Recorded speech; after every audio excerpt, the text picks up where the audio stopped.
Hi, this is Dave Nabity of Nabity Business Advisors. If you own a company that has multiple shareholders, you're not going to want to miss this because you really got to make sure that if there's a catastrophe, you're ready for it and the company can carry on and survive what might be a huge problem for your business.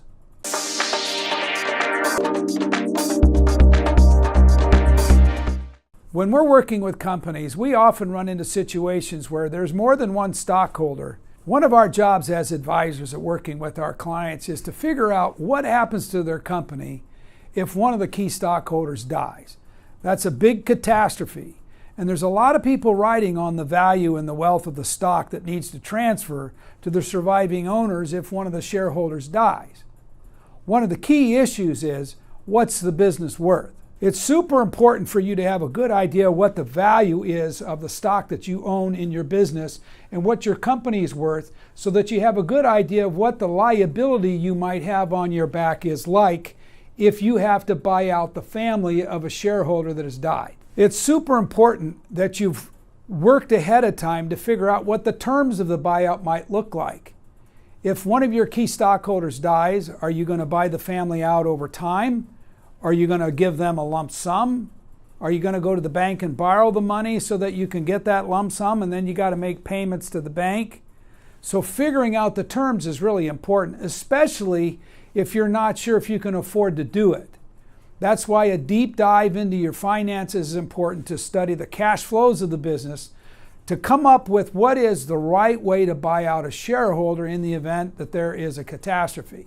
Once you get an idea what the value of the company is and what the terms should look like, then you can draft a buy-sell agreement that basically all the shareholders agree to, and they understand clearly if one of the shareholders dies, if one of the shareholders becomes disabled, this is what happens. This is how the shareholder is bought out, and we've figured out the mathematics to determine how the company can afford to make the installment payments, whether it's to the bank or to the family, if somebody should die or become disabled. The last thing I want to talk about is how do you fund maybe a buyout in the event of a catastrophe? One of the least expensive ways to make sure that you have the capital to buy out a stockholder in the event of a catastrophe is you insure that stockholder. Now, there's a lot of different ways to set these plans up. Sometimes it's one shareholder owning insurance on the other shareholder. Other times it's the corporation that insures the shareholder and buys the stock of the family in the event that the shareholder dies.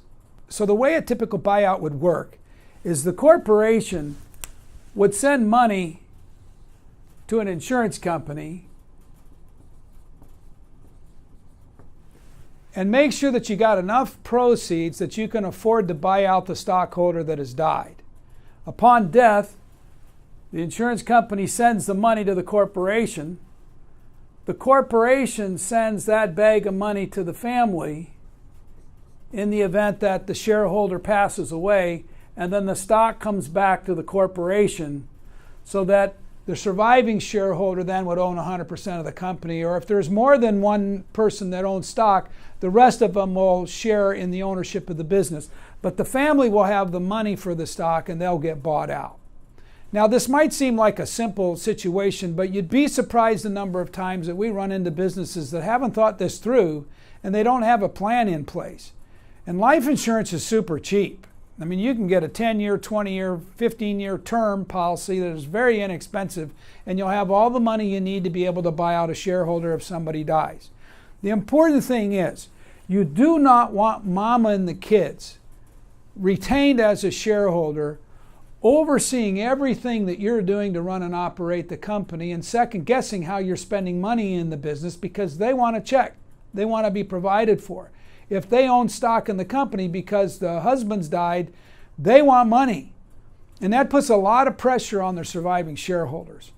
So I want to urge you to take the time to look through all the things that you need to do to put together a good catastrophe plan. We're specialists at it.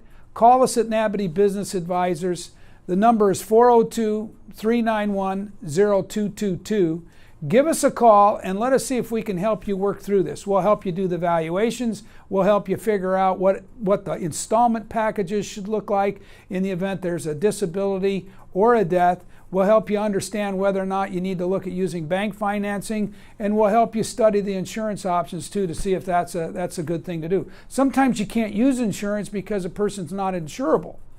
So planning ahead for catastrophes, super important. Give us a call. We'd love to help you.